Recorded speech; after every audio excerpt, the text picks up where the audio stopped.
Good morning. It's Monday, and it's March 15th, and I'm Nancy Joy for this morning's Monday Morning Reflections.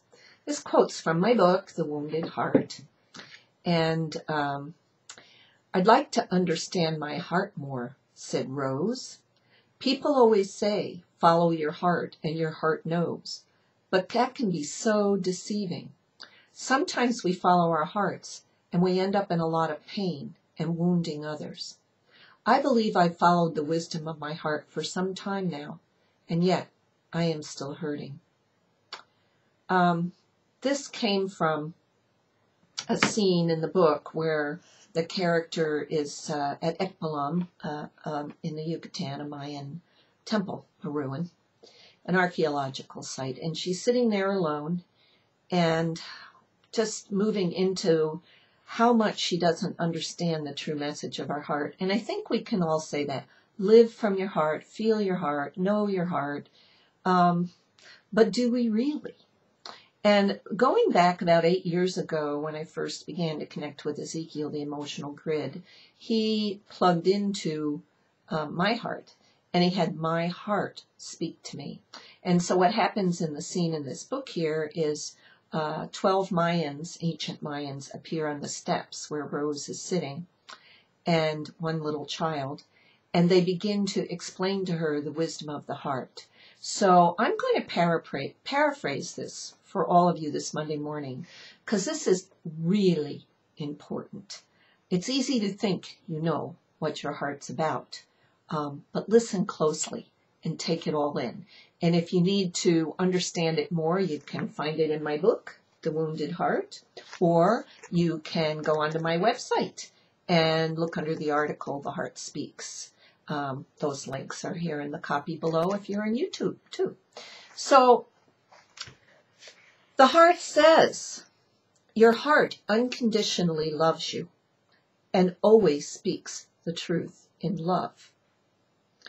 There is absolutely no judgment in your heart, Rose.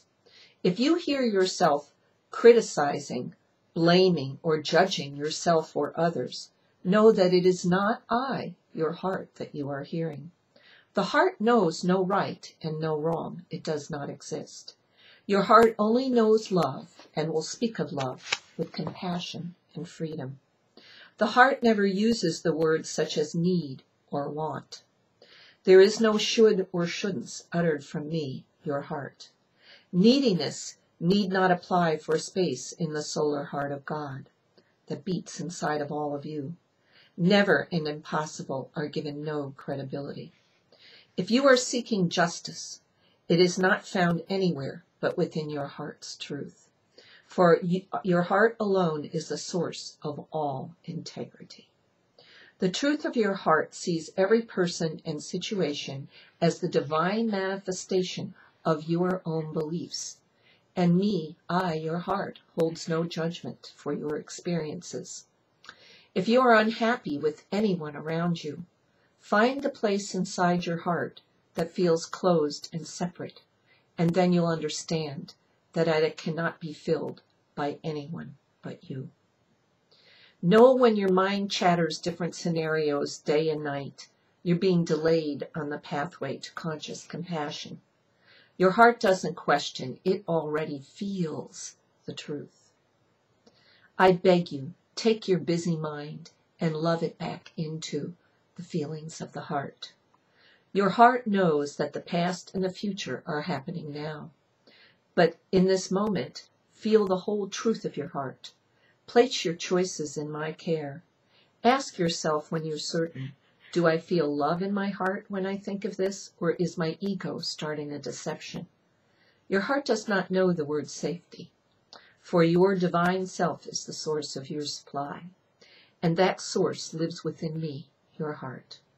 Your heart will call you to risk and invite change to become your playmate as you dance the dance of life.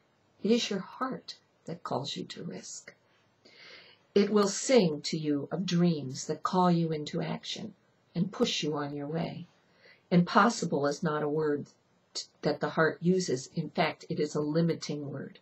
And your heart says it dies bit by bit when you think or say the word impossible, or move into complacency, feeling that what you truly desire cannot be achieved. Imagination is my tool. Any action taken with loving intent and compassion fortifies me, your heart, and the life force within you. Sometimes you feel your heart is breaking when a source of love is withdrawn from it. What you're actually feeling is the void in me, where I have not been loved and called forth to co-create joyously with you and create abundance in your life.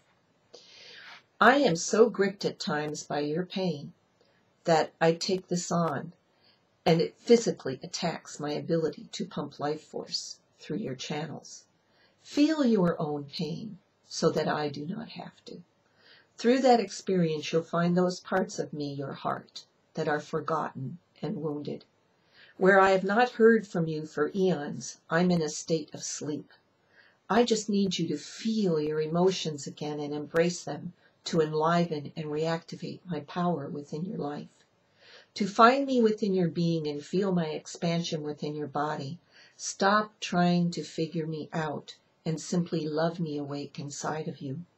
Open your door wide and invite all things to find shelter within my unconditionally loving vibration. There is no need to be afraid that I will be harmed. For an open heart with strong personal boundaries of self-love is the greatest power. Only you can find the courage to empower my porthole so that together we may change the world. I will speak to you of changes and patterns that you may not want to acknowledge, but always hear me out. My words are loving, and they will bring tears of recognition to your eyes. When you feel me well up inside of you, I'm clearing channels to the heart for nurturing and strengthening. I'm always calling you into my depths through feeling, sound, form, color, imagination, and experience. Learn to tune into my powerful vibration, and together we will create the power of the heart. And when all of these 12 Mayans had spoken to Rose, finally the child stepped forward, and the child, the heart, said, I am waiting for the time when you feel comfortable enough in my power to take up permanent residence within me. You will never again have to ask, how do I know when my heart is speaking to me? For you and I are one. That's all I'm going to say today. These are powerful words to understand your heart more deeply. It's misunderstood. Everyone wants to understand the joyous, loving part of the heart, but there's deep caverns in your heart that are calling you to explore its potential in your life. So take this in this Monday morning. Check my website for the article, When the Heart Speaks, and you can find lots of more great, wonderful things in my novel, The Wounded Heart. So I'm off to Texas this week, and I'll see you next Monday morning. Have a great week and have a great equinox. It's spring equinox, yay, coming up here in a few days. Bye.